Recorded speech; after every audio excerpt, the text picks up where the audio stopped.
was successful. Everybody's dialogue really started.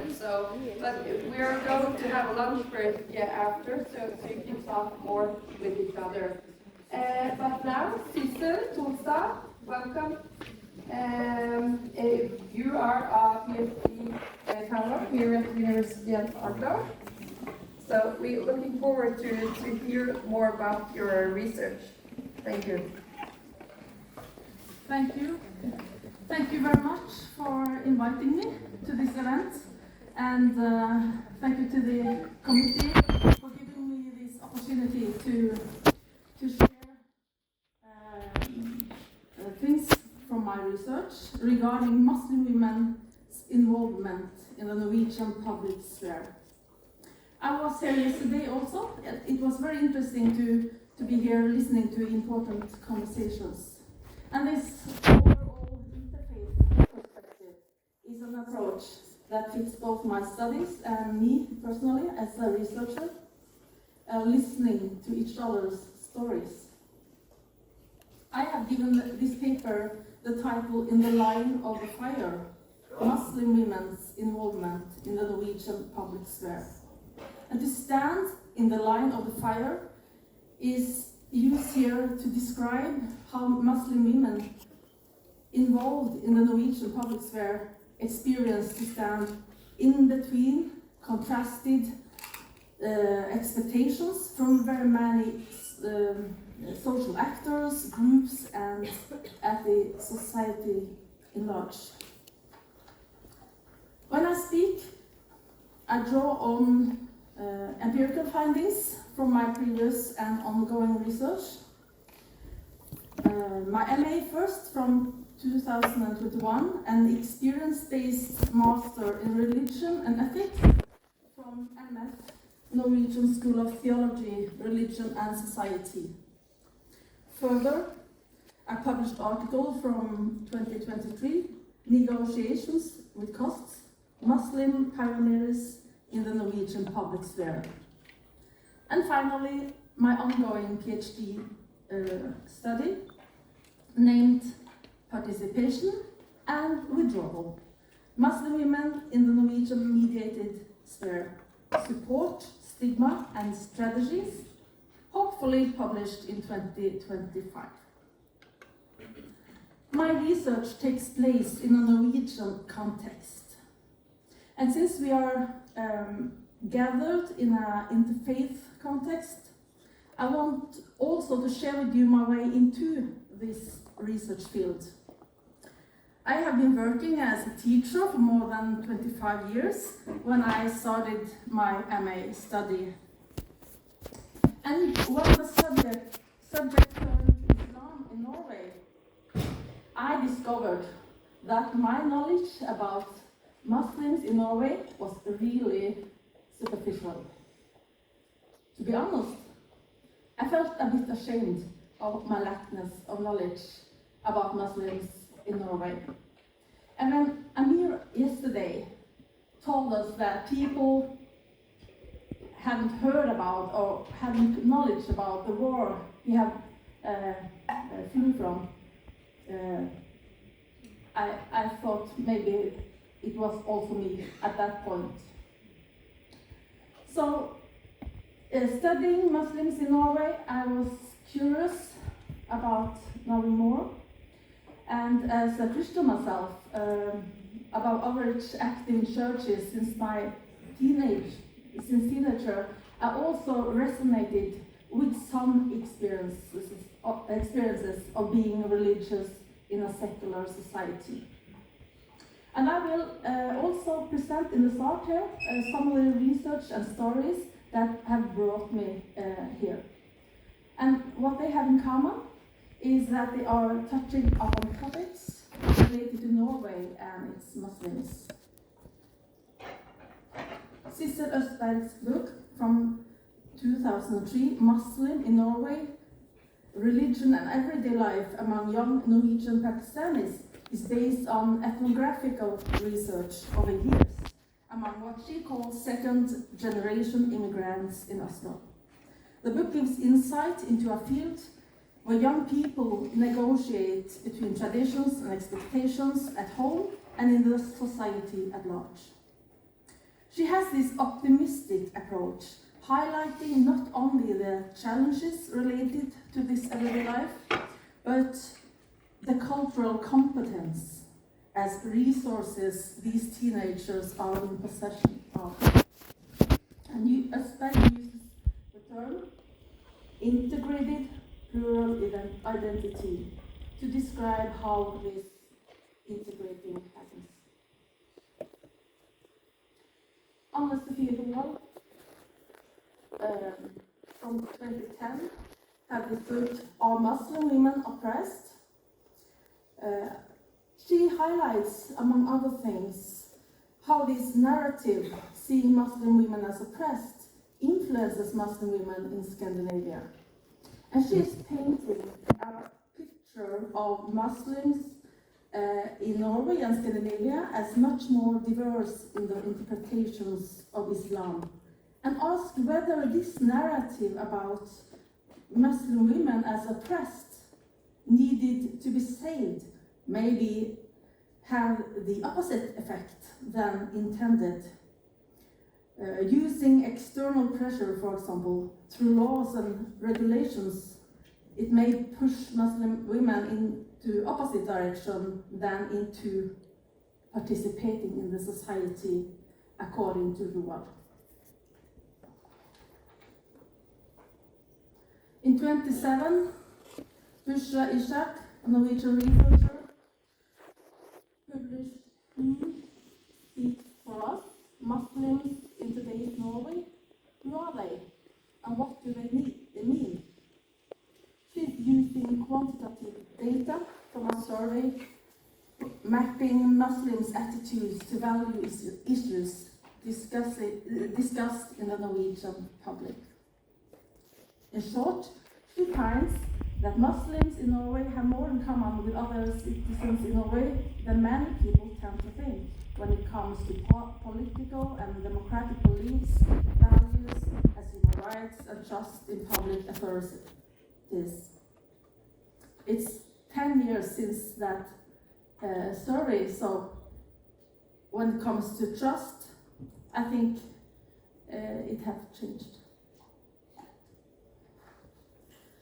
And then the fourth book is not an academic research, but a thorough journalistic research. Out of the Shadows, the long road for gender equality for immigrant women.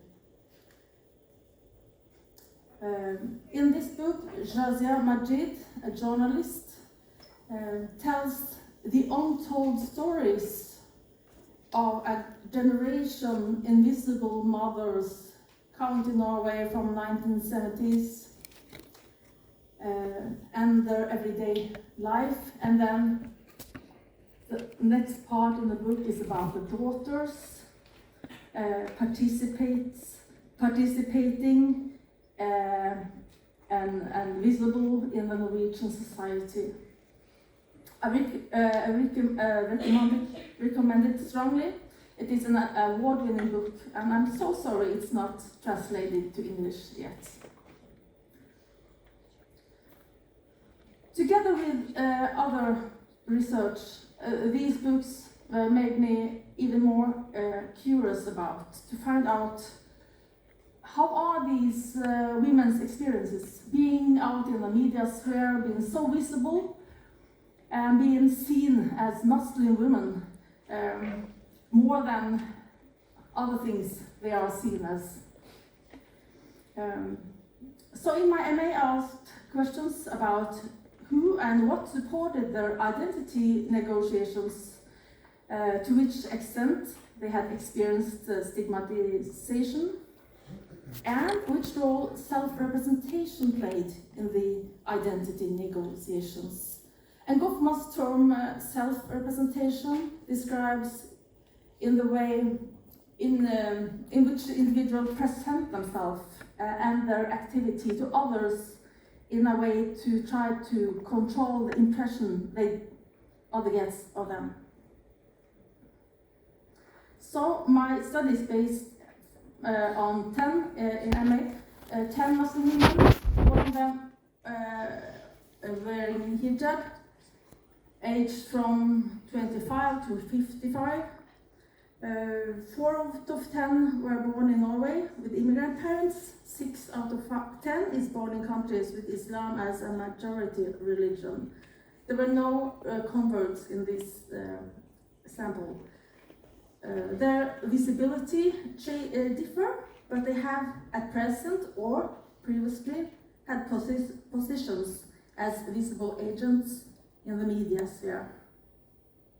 Most of them represent a social mobility in relation to the parents and have work experiences and organizational affiliation from different fields in the society, as politics, as academia, as arts, health sector, from organizations and so on, and many of them also in several parts. To analyze, I used theoretical perspectives from identity theories, stigma theory, and theory about religion in the public sphere. So what did I find out about Muslim women's experiences when they should negotiate their identity as profiles in the public sphere?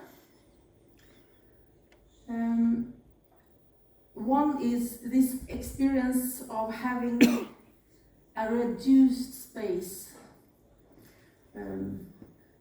because of being Muslim woman. And it can be described in this term, in the line of the fire, expectations from many sides, different sides, pressure, stigma. It comes from both inside family, it may be partner, minority group, mosques, media, from society at large, from school. And they signalize that being in the public sphere have high costs because of this pressure. And they are standing in this between contrasted dichotomies. And then they describe this, damned if I do, damned if I don't. I'm too liberal for them, I'm too conservative for them, I'm not fitting in any place.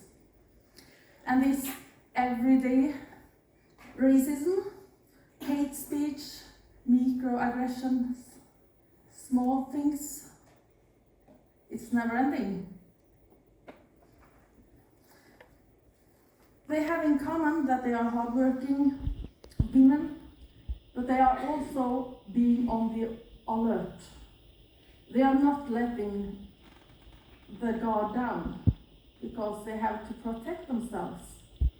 And that we have to know how to react in this situation and in that situation, because to control kind of guarding themselves. And when it comes to this lack of support, it is hardest when they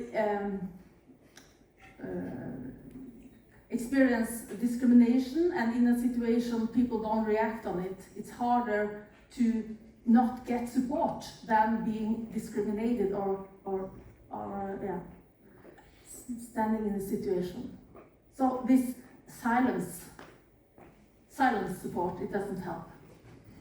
Lack of energy, after a while, they're lacking energy and often a strong feeling of loneliness in the role as a profile, as being, I'm Muslim, but I'm so much other things. But they don't just see the Muslim part of me, they don't see the other things. That is a usual statement. To be in, when offered a role in media, it's a very good thing. It gives space, it gives, they can use their voice, and they are very wanted if they're not too conservative. You know, media supports the liberal voices have done for a while. And then they develop different strategies to deal with this situation. One example about pressure at cost is when you have a visible role and your family don't like it, or it's, pressure from outside. Amina from 2021, to lose a relation, to lose your parents, or for parents to lose their children is so devastating. And it's so unnecessary. 2 years, my parents didn't talk to me. What that does with you as a human being and your psychological health is so bad and so unnecessary. Life is about these struggles. Having your own kids, thinking, okay, now I have to fight, no, I have to let go. I should relate this to being in the public sphere, which struggles to choose. My fight started when I discovered I wanted to decide who to marry, and then I started fighting.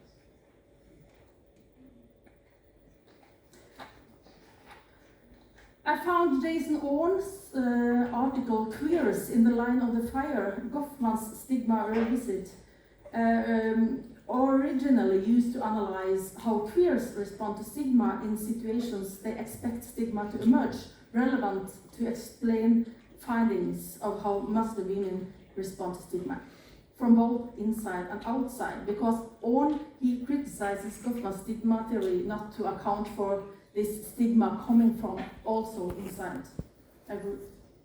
One is taking the bullet, and I think you maybe know this strategies is responding by confrontation, by meeting stigma through arguments and explanations. You negotiate in public debates at home. Because of being in public, you need to take the confrontation at home, maybe, or in the mosque or at school. So number one is taking these hard conversations over and over and over. Neglecting the bullet is camouflating themselves to avoiding situations by reducing the differences, by, for example, fronting a Norwegian lifestyle, choosing not to wear hijab, or having a good secular argument for not joining the class at the camp school to protect their family, maybe. And number three, avoiding the bullet, is responding with withdrawal through resign from office, engagement in an organization, for example. It can happen suddenly or it can happen over time, fading out. And what helps? Because they are there, they are in the media sphere, they are, most of them are. That helps. What helps is having allies, covering support from significant others, supporting them. And if they don't get it from the significant others at home, they find others to be that in their lives. And it is, if you also have this double consciousness, to choose not to be in the narrative others stigmatize you into, you choose another narrative identifying with other groups, so you can manage not to be so, to kind of be stigma resistant to that. Yes. I will shortly quote Halima from 2021 regarding to the integration paradox term referred to as how people, immigrants with better Norwegian language skills and other resources, often experience more discrimination when looking for work, for example. Maybe it's because they have this education and they analyze the society and they analyze the situations. Yeah, it's a big question. So Halima, she says this about always being on duty. It's quite uncomfortable to always be accountable to other people, so that I don't get to be an individual, but all the time must be the representative of an entire religion. She wants to eat her lunch without being addressed if something is happening in the world related to Muslims. It's a lot of work. My article from 23, I have borrowed terms and perspectives from memory theory to highlight some of the negotiation processes. Alida Asman, she uses the term collective memory about an interaction between memory and oblivion in a collective inclusion and exclusion process. This negotiation between, and she uses it as a society and an individual. We have to remember, we also have to forget. And she uses canon and archive to illustrate how active memories in use are supporting identity constructions, and others are placed in the archive, hidden, forgotten, or overseen. And I use these terms to illustrate that ongoing process, not in memories, but as autobiographical notions, what these women use. They are actively choosing, also relating to religion, what to get from the Islamic basket, as Jan Hjelpe terms it. And one example is Mariam experiencing othering and hatred from other girls in the mosque, and she said, I did choose not to wear a hijab. The leaders never said it, but I think it was one of the reasons I wasn't longer welcomed in the mosque. I wanted to pray there in pants and without hijab. They told me I couldn't wear trousers when praying. For me, and she repeated it several times, for me it must be space for me as an individual into the religion. In this ongoing project, PhD project, I am situated in sociology of religion. I'm trying to explore more of the processes behind Muslim women's movement between participation and withdrawal, and a sort of different patterns of different levels in society on individual and organizational and societal level, and the interwovenness between these, what happens. And in this sample, I have 23 qualitative interviews and with Muslim women born or raised in Norway, with 1 or 2 immigrant parents, except 1 convert and 1 third generation Norwegian born. And 40% are wearing a hijab, and the age ranges from teenagers into the 50s, with affiliation to 9 different ethnical and geographical backgrounds. 50% are in a course of study or have finished master, and 30% are in a course of study or have finished bachelor. 20% are in course of study or have finished high school when doing interviews. And they all identify as Muslim. Not ex-Muslims are not included in the sample. So what is new? The sample is larger. The average age of the interviewees are a little bit younger. The study explores the intersection of phenomena, how things are playing together, and I try to investigate the women's resources, asking which of these are in play when participating or not. And I ask about the strategies in use. I'll say about the way into the media sphere, the motivation for it, and I try to find some paths, different paths in the public sphere, and what can hinder them.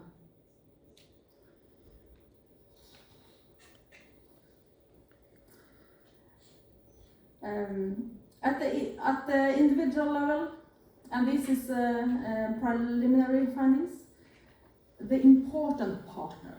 I observe a tendency in this sample, but also when I look around at other Muslim women in the mediated public sphere, have partners,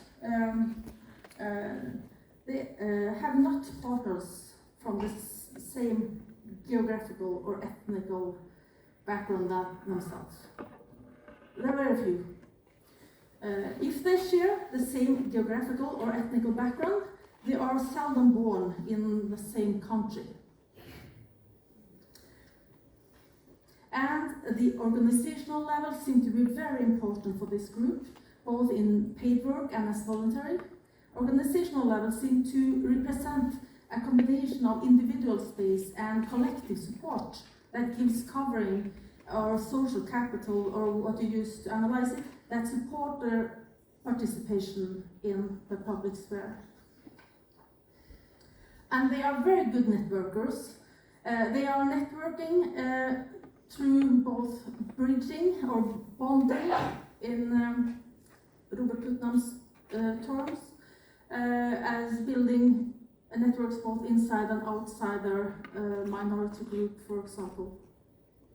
And surprisingly, many networks, formal or informal, include other believers, especially Christians, and also networks related to, of course, workplaces and organizations. And in bottom of all this, it's this very important language skills and education. Media skills matter when participating in the media sphere. Media have an ambiguous role here. They present an opportunity and access to the public sphere to raise their voices, but it's also a place to, it's not easy to navigate. They are overrepresented, as in mentioned, but underrepresented as sources in media, in Norwegian media. And especially as young girls or new into media, they experience a pressure into contributing in debates and interviews. If you don't come, I will ask someone who means the opposite than you. A lot of pressure. But if you have an organization in your mind, and you have help from an organization, it's a very plus. And the younger generation seem to, to higher degree, know how to deal with media, and they also are supporting each other more than the elder. But there are also more people. And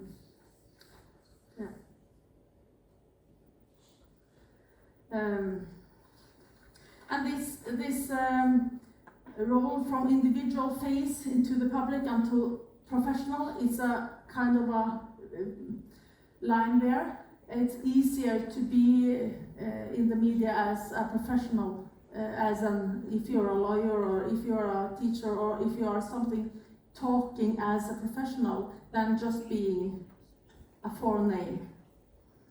So, and there also the structures will help them to find a place that it's easier to stand in over time. So the struggle for belonging, I haven't analyzed, I'm not finished with analyzing yet, and it's kind of laying,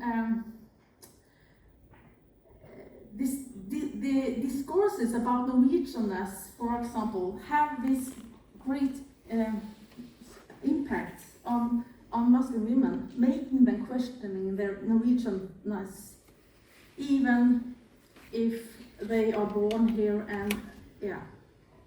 Yesterday, Leila used the term ownership, maybe it's ownership, and Amid mentioned language and education work as to your city as a way to own ownership. But these women have all this. They have the language, they have the education, they have their, they have everything you should need. But they still ask these questions, and they ask to a higher degree, Norwegian or not Norwegian, is that the question? And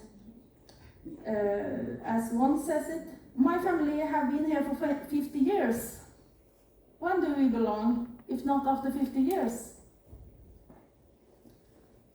And several describe these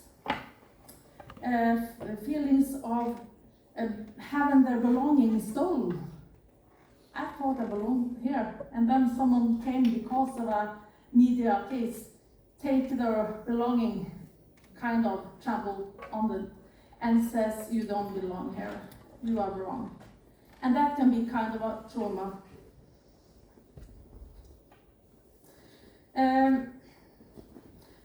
If she don't belong here, where do she belong, she asks, maybe. Because her family's home country is far away. Others are framing themselves out of this Norwegianness and construct a local identity, living local, but seeing themselves as part of a broader Anna. Yeah. So, it should stand participating or withdrawal. It's a choice, but it's always a movement, maybe back and forth. I think I conclude there, so we can have some space for questions. It's a lot of ethical considerations related to this research because of the need for anonymity and confidentiality, and of course there are insider-outsider issues for me coming from inside into these women's stories. And it's always, you have to be, I want to avoid, of course, stereotyping through simplification. And because of that, I try out a composite narrative analysis, different versions of that, to put together these narratives so I can have the empire out in the details and still have anonymizing my interviews. Yes. Thank you for listening. This is in Norwegian because my research is most in Norwegian. So, thank you for listening.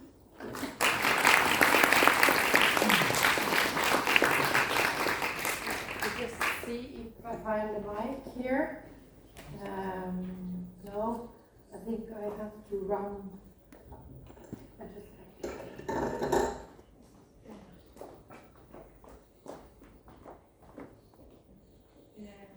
There.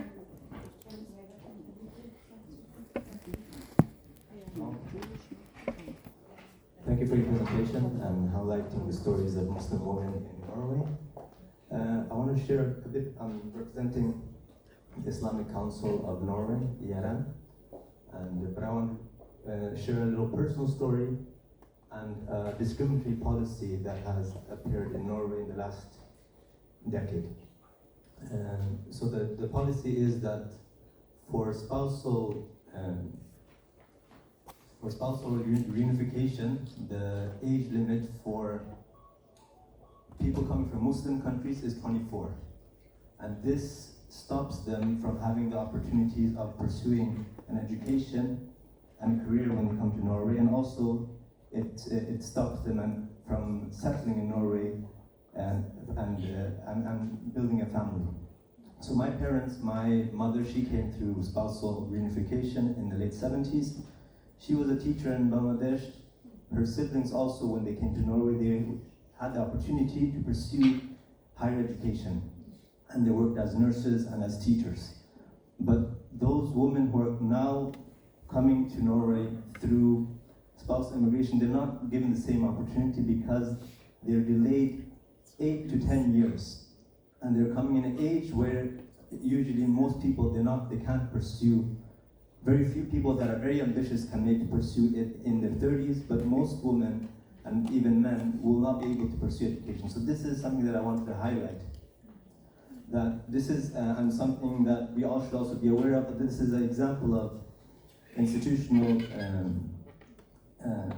racism and systematic racism in Norway, that this is something that is practically affecting many people, and especially new migrants that are coming to Norway.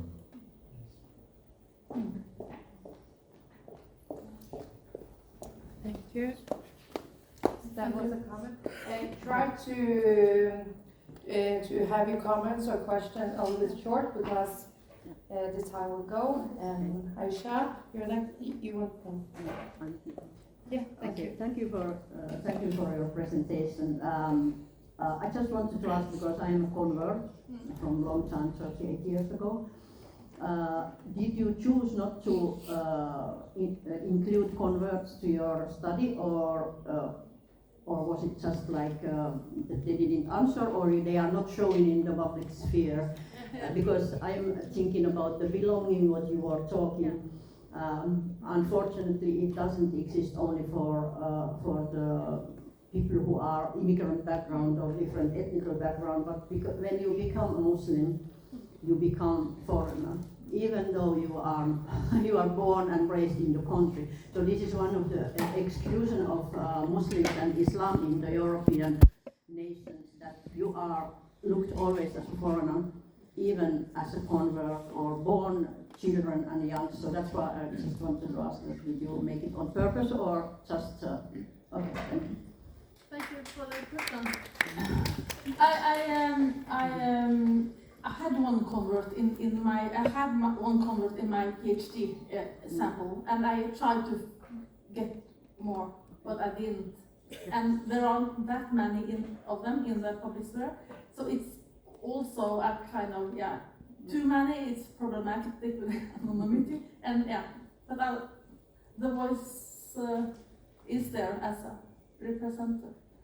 Is represented, but and I recognize what you say about being stigmatized as a convert also, and the same issues are there.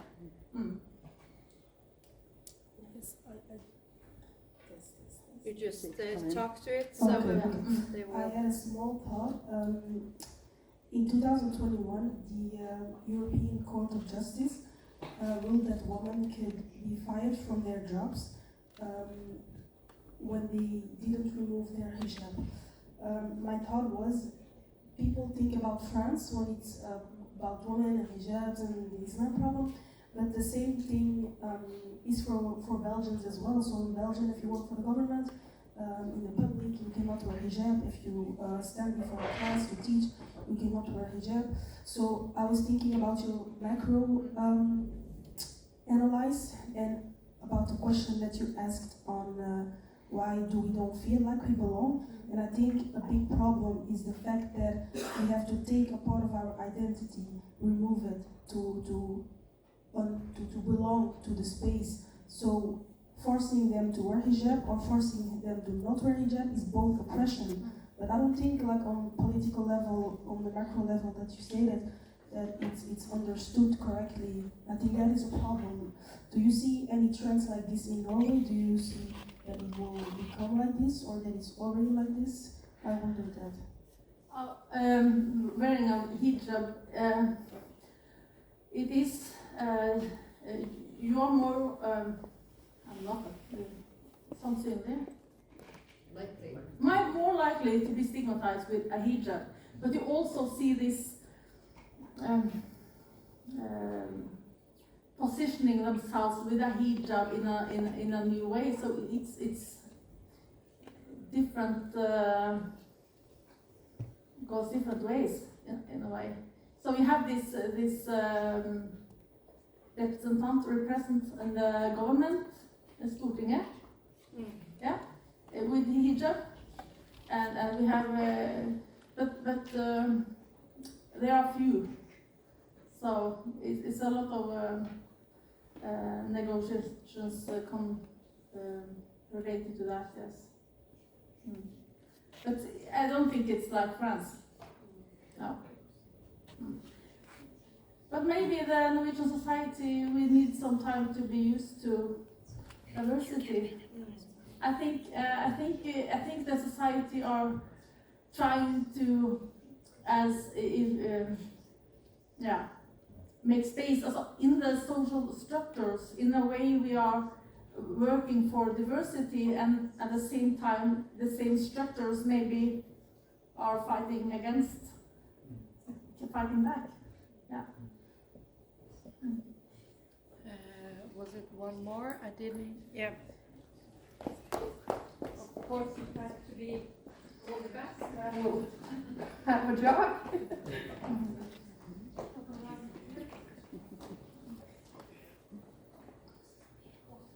And that was the last one.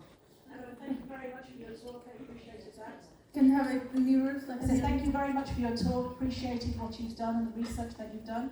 I'd just like to question your sample size. Your initial sample size was 10, and then your second PhD sample size was 23. Yeah. Is it possible that maybe your results are a little bit, could be skewed because of the very small sample size? And do you plan to do further research with maybe a larger sample size? Yeah. Where are you from? I'm from England. Yes, and I'm from Norway, and I talked with one of my supervisors about this. How many are they for these years being visible in the media? So there aren't that many in total in Norway. So maybe, I think other people can also answer this, but maybe it's a couple of hundred through 30 years, I don't know. And then I have about 30 of this in my sample.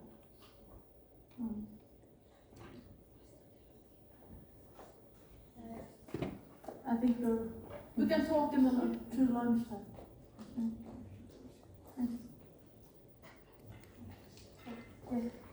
Thank you, Sissel, and we will now have a lunch break.